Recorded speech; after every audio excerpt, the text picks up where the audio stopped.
All right, everybody, welcome back to class. I thought last class we did a reasonably good job discussing how constraints can reduce degrees of freedom. And let me just preface, I think that this is important because this is a class on human movement, kinesiology, how we're moving. And it's not just about tissue dynamics. It's not just about potential mechanisms for injury, but at some point, you guys may ask me, well, if this is a class on human movement, how are we moving?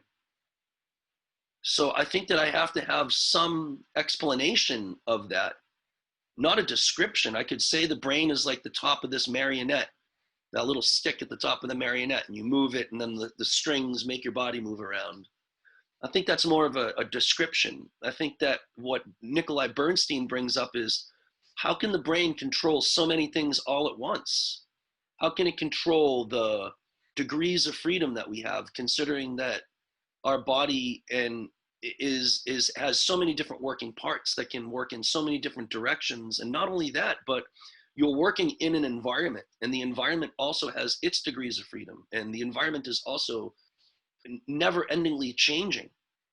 And so how are you able to negotiate those things? So at some point, I think that it's incumbent upon me as the professor of kinesiology to at least get you to think about these things, but also to provide some type of explanation.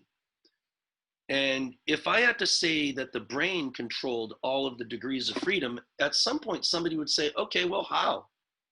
And then all of a sudden I would have to say, I'm not quite sure. Well, it's because it's the brain.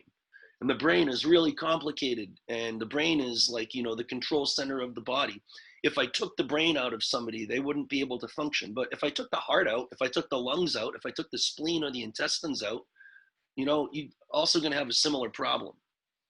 So now we have this degrees of freedom problem. And the only way that I can address it in any manner that I find is explanatory is with that Pythagorean theorem thing. Like, I don't know how the universe got set up so that constraints reduce degrees of freedom, but I can show you on a Zoom call with the annotation tools that I have that if you add a constraint to the system, you no longer can choose all of the variables at will. Now, Zach asked me earlier, he kind of alluded to it. He was like, so do we have any ability to control our actions and what we're doing? Me personally, I don't believe so. I believe that we have so many degrees of freedom and so many constraints that the myriad of constraints that we're under reduce all of the degrees of freedom so that I'm right here, right in this box with this shirt on and this hair like that. And my facial hair, because it's not cool it's not fashionable to shave anymore. It's all of these fashion and monetary and government and political and religious. And when you go into a classroom, you can't sit wherever you want. You sit where the chairs are. And if I organize the chairs into a row, Zach, you're going to sit in a row. But if I organize them into a circle, you're going to come in and sit in a circle. And Zach, I bet after this lecture is over, I bet you're going to stand up from that chair. You're going to turn around and you're going to leave the room that you're in through that door over there. That's not a free will decision. You have walls. You can't walk through a wall. The only way for you to move out of the room is through the door. So the walls constrain your motions. Your environment is going to constrain you to the point where I think that's the easiest way for me to explain where our movement strategies come from. You're organized like a pendulum. That's why you don't bounce around like Tigger on his tail. You're organized like a pendulum. There is the constraint due to gravity, and those constraints are reducing the potential possibility for movement. Why can't you run wherever you want on a soccer field? Well, because your goal is that way. And if there's no teammates and you're not playing the game, you can run wherever you want. But if you're constrained by the social constraints of games and winning and then your social structure is going to break down if you kick the ball into your own net. So you have things like belongingness, Maslow's needs hierarchy, man. Oxygen, water, food, shelter, safety, belongingness, emotion, self-actualization. Those are constraints on the system. I would argue that, you've never been without constraint ever in your life. I mean, nobody on this planet's ever been without constraint because you got gravity 100% of the time. So you can't say, Zach, I've been unrestrained. I haven't been constrained at all. That's what gravity is. We might think of it as that force that pulls you to the ground. I think of it as the number one constraint. And then you have death, time, taxes, right? All of these things are constraints. Imagine a world without any of these constraints. That would be complete and total free will, but you'd really be just like a molecule bouncing in a box, without any organization. And that's not what our society is. We have constraints like hierarchical structures of businesses or of the army. We have constraints. We have so many constraints that I think that we actually forget that we're under all of these constraints. And they just seem like almost part of our nature. And so I think that if you can understand the impact of constraints on degrees of freedom mathematically, then what I'd like to do over the next couple of lectures is just show you a bunch of different constraints that you might not have considered before. And if you can prove to me that we're not under constraints and trillions of them all the time, then maybe we'll have to consider what your theory of motor control is. But according to the dynamic systems theory, when you make a system out of things, then you constrain one thing to another, then you get a reduction in degrees of freedom. Not only that, but as Zachary said the other day, not only that, but the things that you make into a system actually transform from one entity to the other. In the beginning, when you didn't have that line connecting point A and point B, Zachary said that we had 2 points. But as soon as you put those 2 points together with that constraint of a line, a distance, they become a line segment. The entity changes.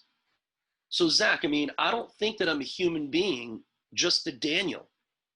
I think through Zoom and through the constraints, which are classroom and kinesiology and your need for graduating so that you can get a job and my need to have a job, what it's done is it's constrained you and I to interact together right now. And now I can see you. I can see you nodding your head.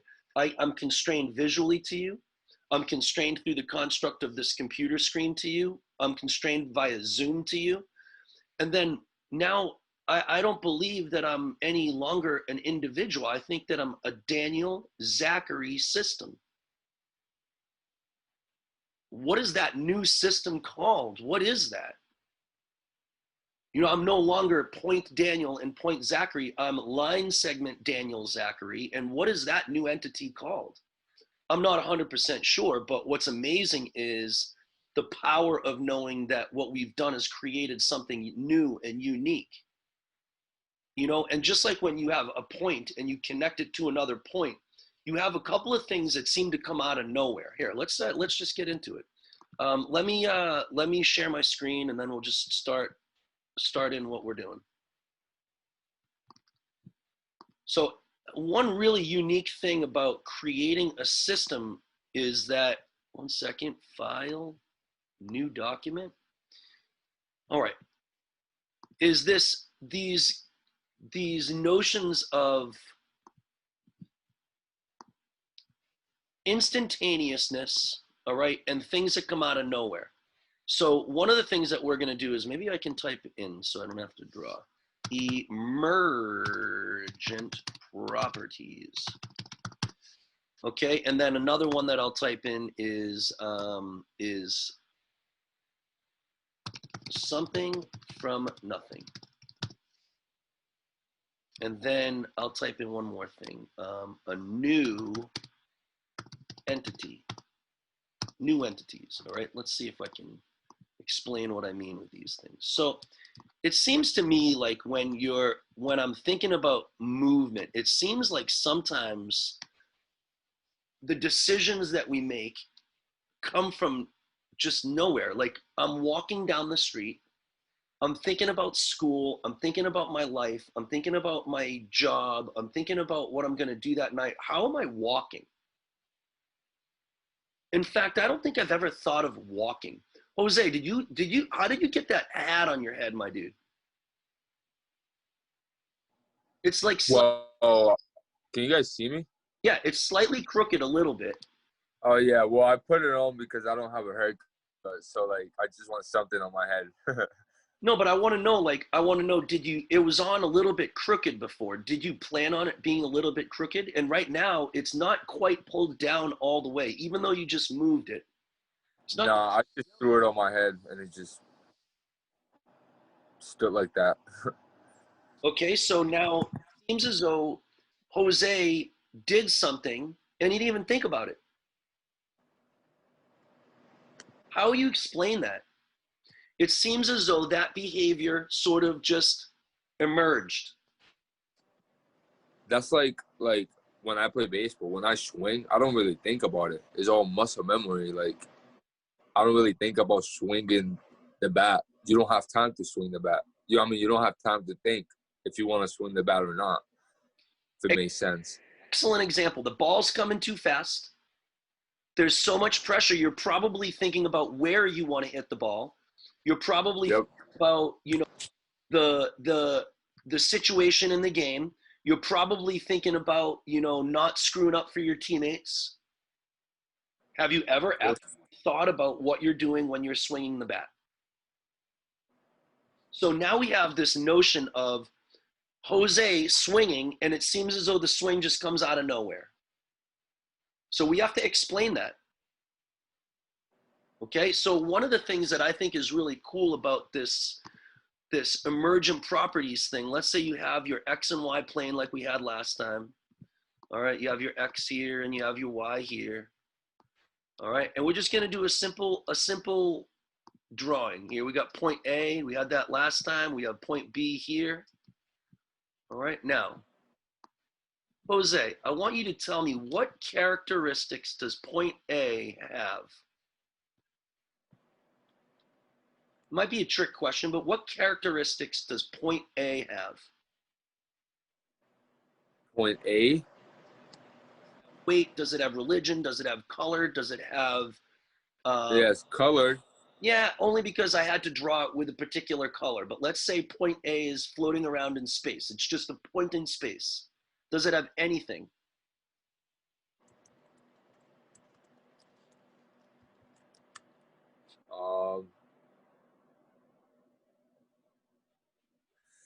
It literally has nothing, no characteristics, no qualities, aside from when I put this system, they call it a Cartesian coordinate system. When I put this system together, the only quality that point A has is its X and Y variable. And mind you, without a Cartesian coordinate system in place, it doesn't even have X and Y. But right now, just for the ease of this discussion, point A has an X and a Y, and point B also has an X and a Y. Is that fair to say? Yeah. Does it have anything else? No. Okay, Zach, you agree? Does it have anything else that you can think of? John, can you think of anything else that these 2 points have? Okay, but when I make a system out of them, when I connect point A to point B, now there's a property that didn't exist before that exists now. Zachary, what is that property? A system? When you make a system out of these 2 points, okay, all they had was X and Y.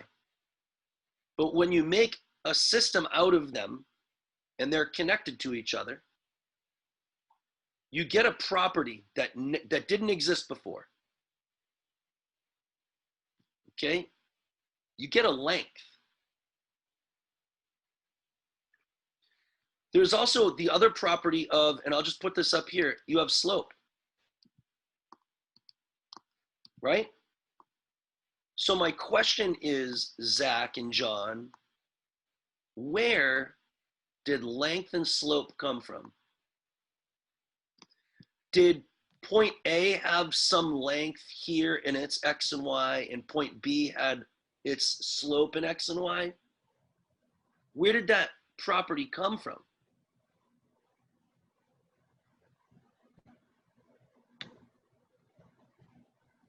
John, you're on mic. What do you think? Where did that property come from? The distance between both points. And the distance between both points being indicated or constrained by this particular line here. Or you could even say that it's defined by the distance equation. But if I erase this here, now you don't have that length anymore. But if I draw it back again like this, I go like this. Whoopsies. Whoopsies. If I do put it back, boom, now we have length again. So in dynamic systems theory, length here is known as an emergent property, as is slope. They're properties that emerge only because point A and point B are now a system. If they're not constrained to each other and they're not a system, then those properties now disappear. And they seemingly come from nothing, because point A didn't have length in its back pocket. And it didn't tell point B, hey, look it, when we become a system, don't worry about it. I have length. I'll be able to take care of us. Length emerged from nowhere. It emerged because now you have a system between point A and B, and that relationship allows for an emergent property. All systems, mathematical, slime molds, environmental, civic, all systems have emergent properties. That's one of the cool things about making a system out of, say, for instance, people in a work situation. You have 5 people now around a table, and they're no longer separate from each other. Those 5 people are now a new entity. They're like a think tank. And what emerges from that think tank is some pretty cool things. Like, Zach, what do you think emerges from a system of people that are sitting around a table? And I'll even ask you a different question, Zach. We'll make it a little bit easier. Now that point A is defined as Daniel, and point B is defined as Zach, who's in his location, and I'm in my location, and we're constrained via Zoom and the construct of our class and university and need for money and stuff like that. What is the emergent property between you and me, Zach? What is this emergent property called here? Connection, a constraint, right? This is the constraint. The constraint between us is auditory. We can hear each other. Yeah.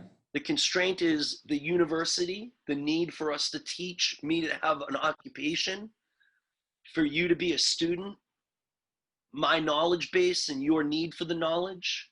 Those are all constraints. And what is emerging from those constraints?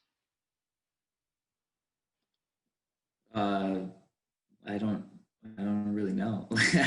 Like, I guess, you're my professor, and so like I'm learning from you. And what is that called? That's called something between you and me. A relationship. Absolutely correct. Say it again. Okay. A relationship? That's it, my man. Okay. Where does relationship come from? Because 3 months ago, 2 months ago, before you ever met me, we had no relationship because we had no constraints to each other. So where does the relationship come from?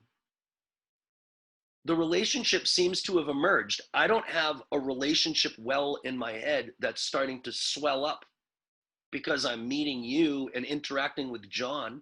And my relationship with John is different than my relationship with you, Zach, because John, I know, enjoys music, as do I. So that's a different constraint between John and I than it is with you. And I also have a different constraint now with Jose because I know he plays baseball. So what's going to emerge is a different relationship. What's going to emerge is when I try to make things relevant to Jose, I'm going to talk about baseball. When I try to make things relevant to John, what's going to emerge is my need to talk about music. So this relationship right here is an emergent property.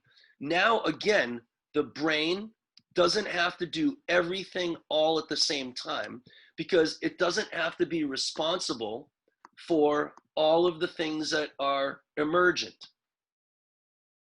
It also doesn't have to be responsible for all of the reduction in degrees of freedom that constraints do.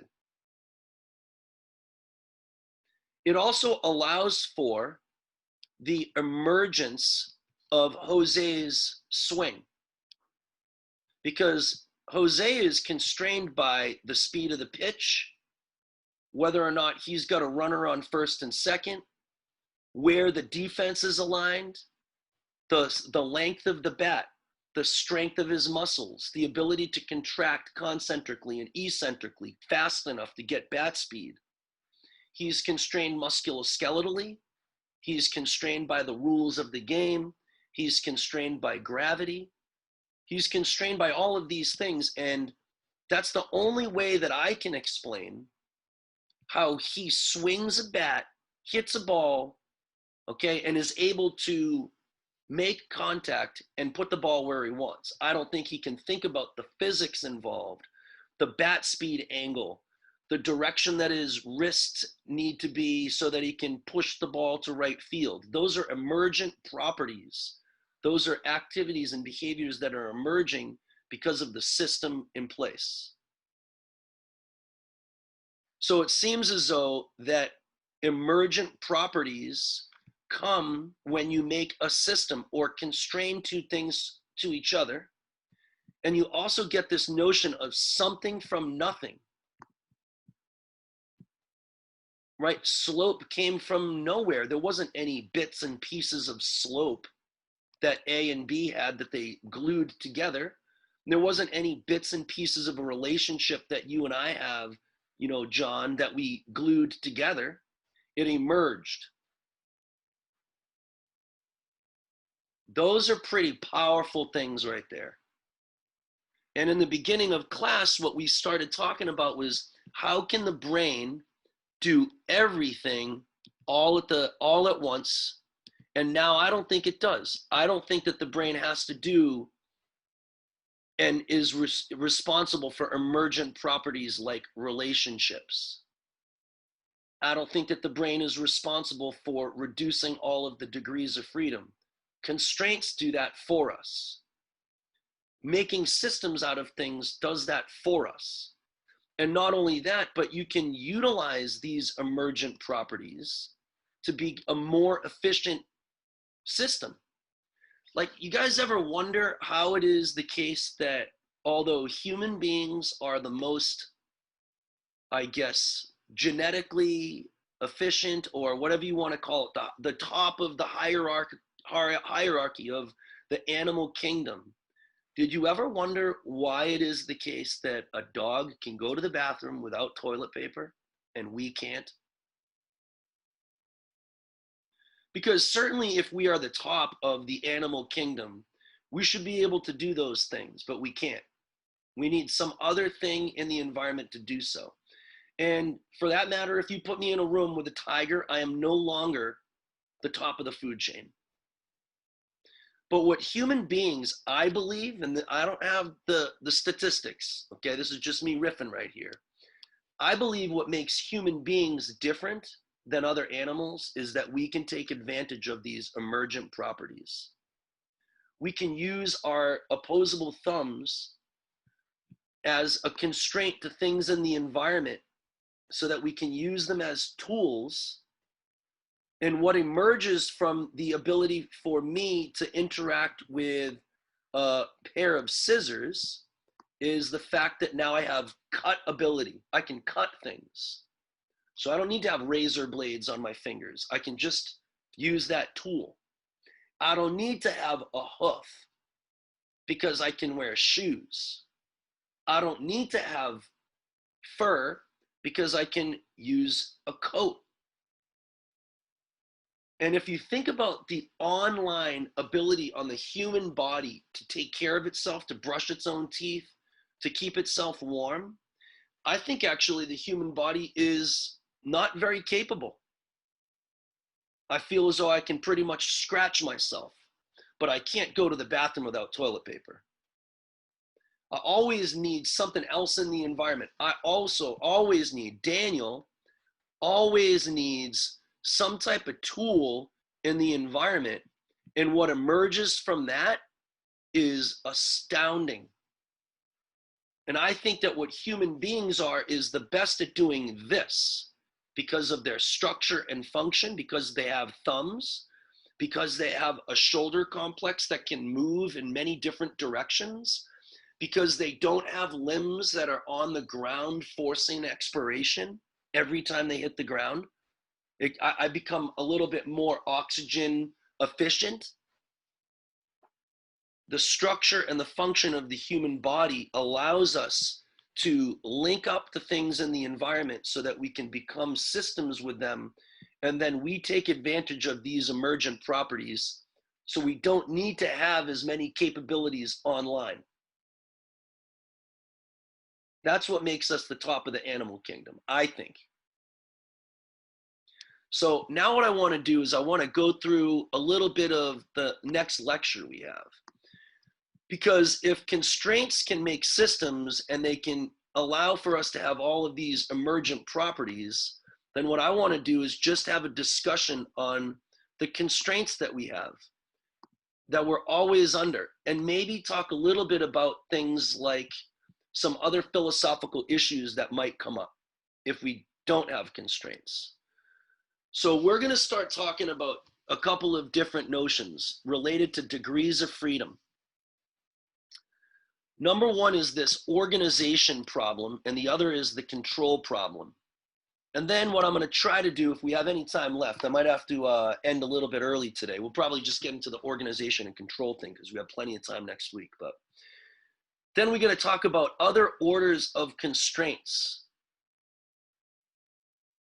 My job right now is to build up the case for constraints and dynamic systems theory. Remember, a system is anytime you connect one thing to another. And in our environment, our systems are never static. Our bodies are growing and then they're decaying.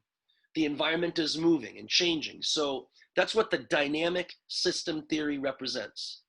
Emergent properties of systems that are always in flux. All right, so I believe in dynamic systems theory and also ecological psychology because James J. Gibson noted a long time ago that the environment and the human being are like point A and point B. The environment is a system, point B, me, is a system, and when you connect those two things, you get a different entity, just like when you connect a Zachary and a Daniel, when you connect or constrain the animal to the environment, you also get new entities and new emergent properties. And right now, you could say that this television clicker is part of the environment. It's on the table. I look at it. It's part of the environment. But when I pick it up, is it part of the environment anymore? Or I have this glass, you know? When I pick it up, is it part of the environment or is it part of me now? Or do we make a system? And what happens when you use something like that? Or look at this, bro. Look at this. When you pick up a phone, Think about the emergent properties you get from picking up this thing in the environment. Astounding to me. Okay, so now let's talk a little bit about some issues that we have associated with movement. Okay, we're going to talk a little bit about biomechanics. You know, bio is biology, biological things that are alive, and mechanics is how they move. So we have to have a discussion about how things move. We've already started that. We talked about force, torque, kinetics, kinematics. We talked about levers. We talked about movement from that perspective. But we also have to talk about movement from other perspectives. And biomechanics can be used in so many different ways of thinking. All right, we already talked about tissue mechanics. Jose and I just talked a little bit about sports, but there are so many other fields that you might not really know that use biomechanics. The big problem is things can move in many different directions. All right, in a two-dimensional plane, they can move in an XY direction, but our environment is a three-dimensional environment. So when we're talking about X and Y and only 2 degrees of freedom for a point in space, actually it's even more complicated than that because we don't live in 2 dimensions. So all of this stuff now that we're talking about, consider another level of difficulty above it. But we can't talk about it because it gets too crazy. But then we also have things like we have the ability to move forward, backward, left, right, up, and down, but we also have rotational degrees of freedom. So this discussion of degrees of freedom, albeit it's fun for us to think about with the X and Y plane, it's actually more complicated than we're lending to it. So we have a problem, okay? Let's move on to here. We've already done a lot of this. All right, let's say, for instance, we already went through the Pythagorean theorem. We did a pretty good job of it, so I'm going to move forward. Now, if you have degrees of freedom and you have lots of different ways that a body can move, we have 2 philosophical issues that come up. The first philosophical issue is organization. And the second philosophical issue is control. Now, organization, let's say I have a body that has 480 muscles or something like that. If I'm going to do a 360 dunk, which order do I organize those particular muscles in so that I can perform a motion? Looks like, Zachary, you're turning sideways in your chair and you're moving forward and backward and you just nodded your head. Which muscles are firing first and second and all the way down, because your whole body is moving right now? It's unanswerable. A rhetorical question, right? Okay.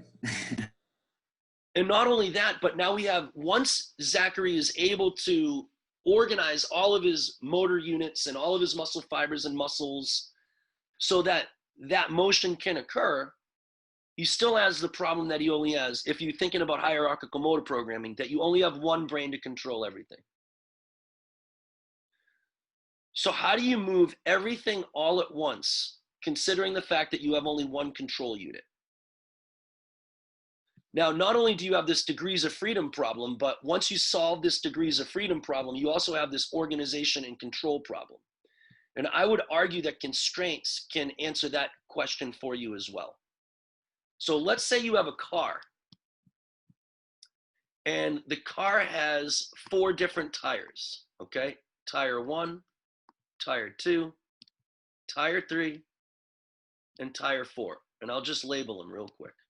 1, 2, 3, and 4. And each of those tires has their own separate steering wheel. Okay, John, I want to know, which car tire do you move first in order to take a left-hand turn?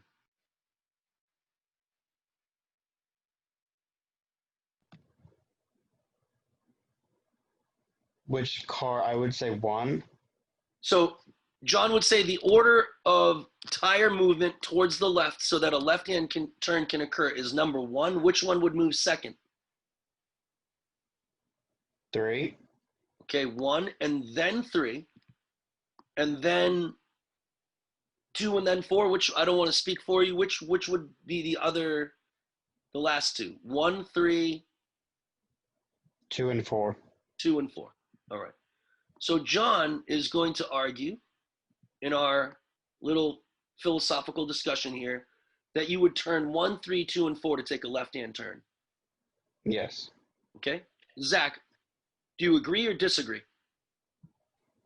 I would have to disagree. Okay. Is that for the sake of just our fun little argument, or do you think that you would come up with a different strategy? What would your strategy be? I mean, preferably you would want to move tires 1 and 2. That's the front of the car at the same time to turn left. Okay, and then what about 3 and 4? Wait, are we saying move or are we saying turn the wheels? You have 4 independent steering wheels. Steering wheels, yeah. So 3, like the tires 3 and 4 just need to move. They don't really need to like turn, I guess. Okay, so 3 and 4 don't turn at all. No. Okay, Jose, if you had to take a left-hand turn, which car tire would you move first, second, third, and fourth? Would you move number 1, number 2, number 3, or number 4 first or second? So if I was taking a left turn, I think tire number 1 will move first. Okay. Well, tire number 1 and number 2 move at the same time. But you only Am I wrong? How are you going to control both of those steering wheels at the same time? And let's say just for the sake of the argument that you have to move all tires independently. Okay. Which one would you move first, second, third, and fourth? And I'll make it easier and quicker only because it's 10:11 right now and time flies. So if I'm taking a left turn and I'm only moving them individually, I think I will move. I feel like I will go with the right-hand tire first, so that's how I can like kind of turn in. So you would I start. don't know. I never done it individually, so it's kind of hard. But Okay, so I'm just going to move forward with the discussion, okay? Right now, what we're talking about is the organization problem. There is no answer, really. John's not wrong. Zachary's not wrong. You could probably organize this system in a number of different ways, and you'd still get a left-hand turn. So if your brain is going to control 4 different moving parts, it could probably control those 4 moving parts in many different ways and still get the same result. So how does the brain negotiate movement when you can accomplish that movement redundantly? And there's no really one defined way to do it. What we're talking about right now is the organization problem. There is no real answer to it. There's many answers.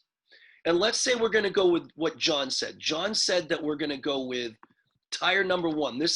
We've had our discussion, and John has done a good job explaining which tire's first, which tire's second, which tire's third, and which tire's fourth. This is after months and months of discussion in our school of driving. We've all agreed with John, 1, 3, 2, and 4.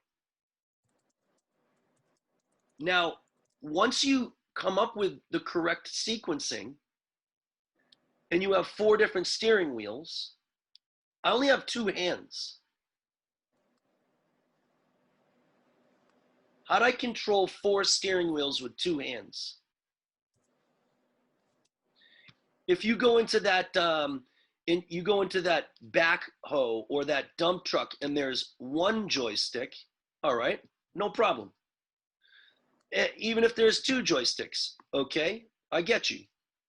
Might take me a little time to figure out what they do. But what happens if you have 3 joysticks? Or you have 5 joysticks? What happens then? All of a sudden, this organization and control problem becomes more and more and more complicated. More and more complicated. That's why a lot of times people don't like playing video games. Back in the day with Nintendo, there were 2 buttons. Now there's 8 buttons, and I don't know what to do. I don't know how to make anything happen.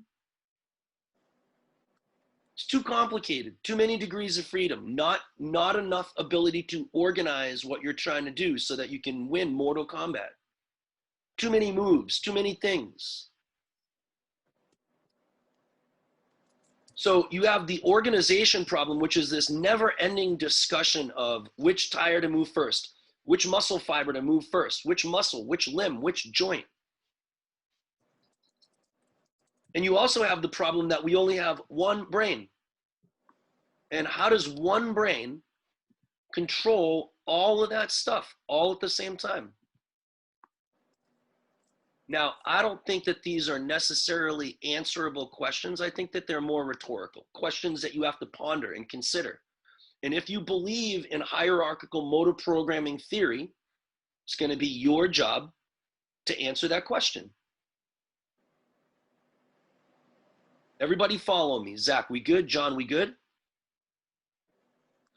Now, one cool thing is this is not how a car works. All right, a car doesn't work this way. As Zach started to allude to, we have a system that more looks like this, okay? Where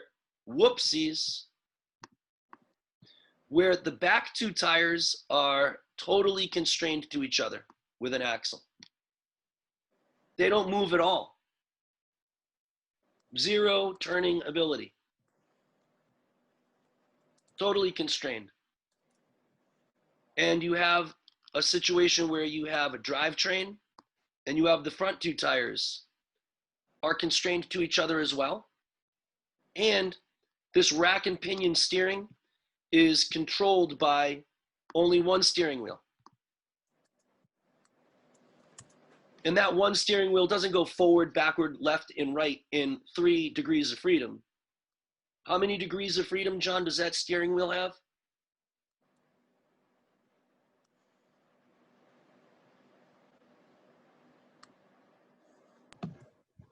4. Well, remember, these tires don't move at all. 1. Only has 1. So I constrain these 2 tires together with a rack and pinion steering. So when I move the steering wheel in this direction, both tires move to the left. And when I move the steering wheel in that direction, both tires move to the right. I've taken a system of potentially a number of degrees of freedom and redundant possibilities of movement, and using constraints, literally physical constraints using steel or some other type of metal, I've reduced the degrees of freedom. I've made it so that I only have one steering wheel to control, and I have 2 hands to control it. So I have redundant ability to control the steering wheels now. And in order to turn to the left, I only have one option. And in order to turn to the right, I only have one option. Turn one wheel to the left, car turns to the left. Now, I would argue that these are constraints.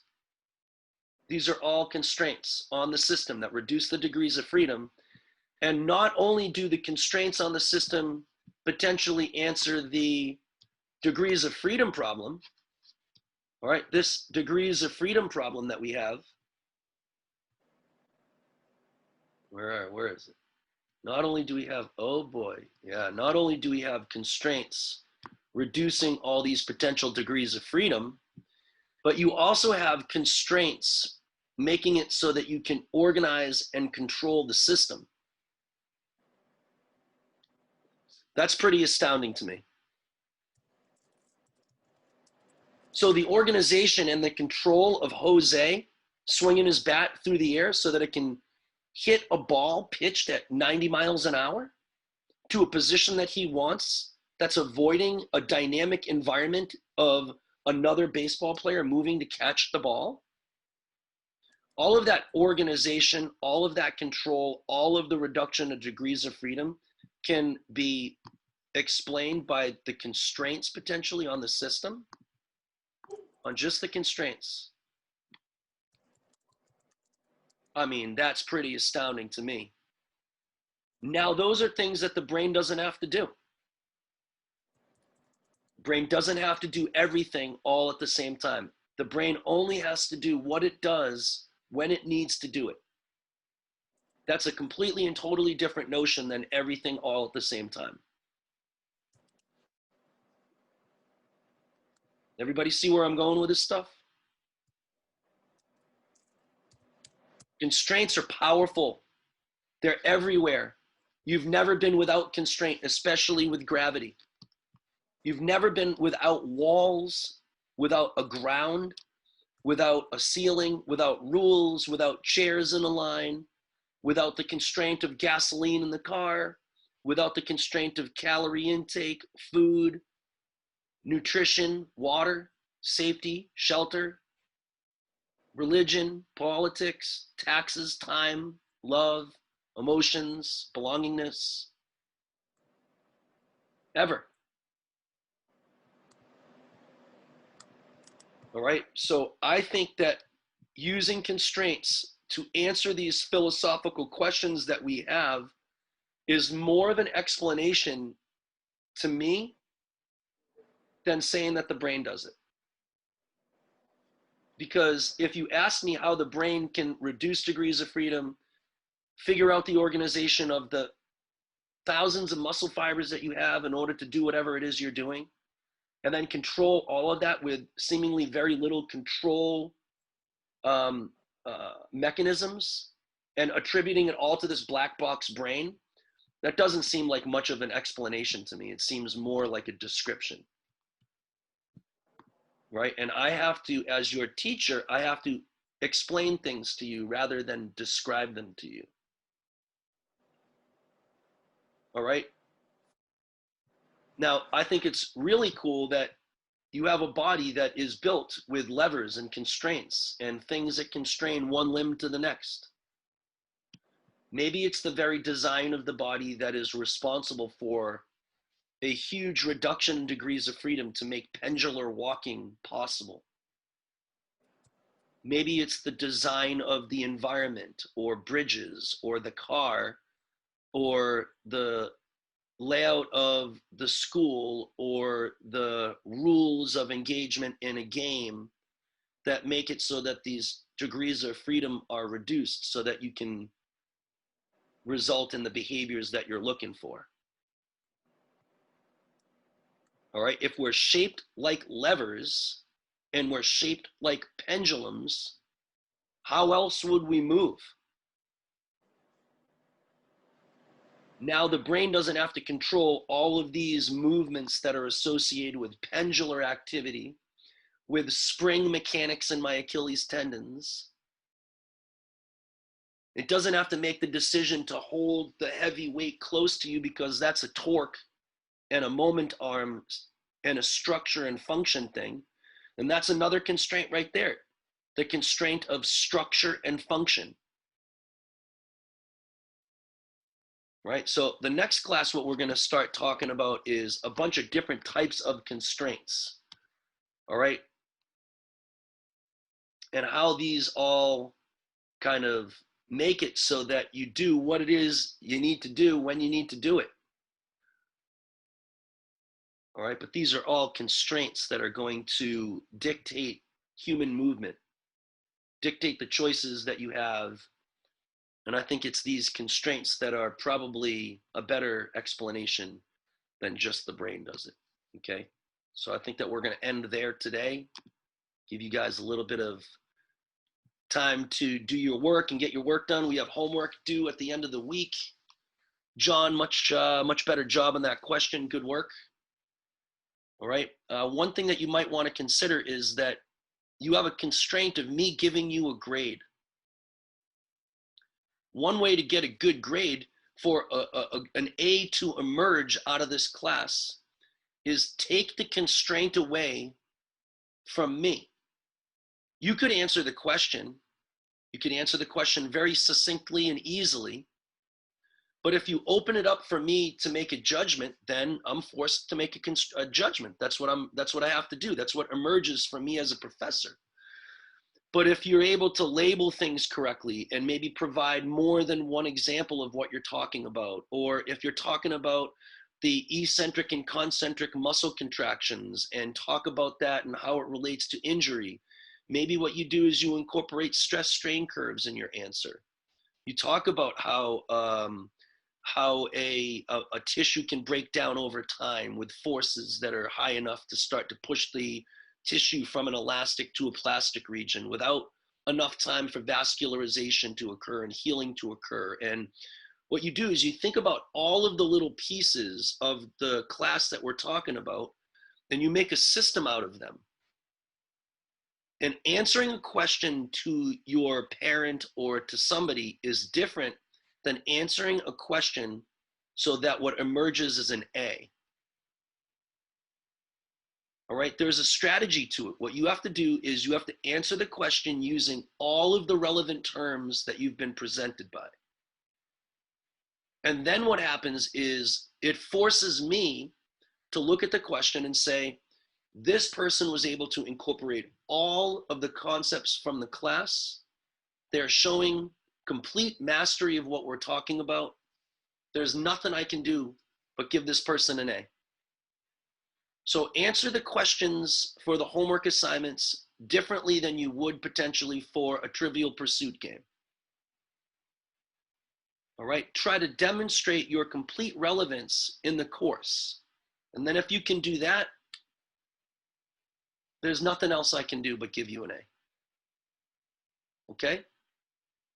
If you need any help, feel free to reach out to me, either email or phone or whatever it is. I do not have this email on my phone, so it's harder for me to check my email. I have to be at my computer. So if you would like to reach out to me on my personal email, feel free to do so. All right, I'm sure you guys have that number.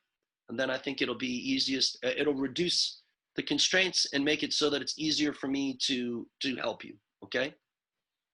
I hope that you guys have a good day. Does anybody have any questions before we sign off for the day? Yes, Jose?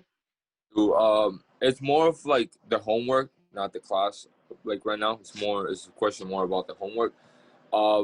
So I was just gonna ask. I know you talked about it a little bit, so now you kind of clarify a little bit more. But so for the homework, I was gonna pick like baseball as a topic, and like I was gonna use like swing a bat, throwing the ball, and catching the ball as the three things that relate to it. There's a lot of motion. Would that work? Or It sounds awesome to me. all right, sounds good. Just wanted to make sure that it will work and not, If you need any help, feel free, but I think that go on the thinking experiment on your own, see what you can come up with. Okay, sounds good. Thank you. Okay. Zachary, any questions? John, we good? Okay. Hope you guys have a great day. Have a good one. See you Monday.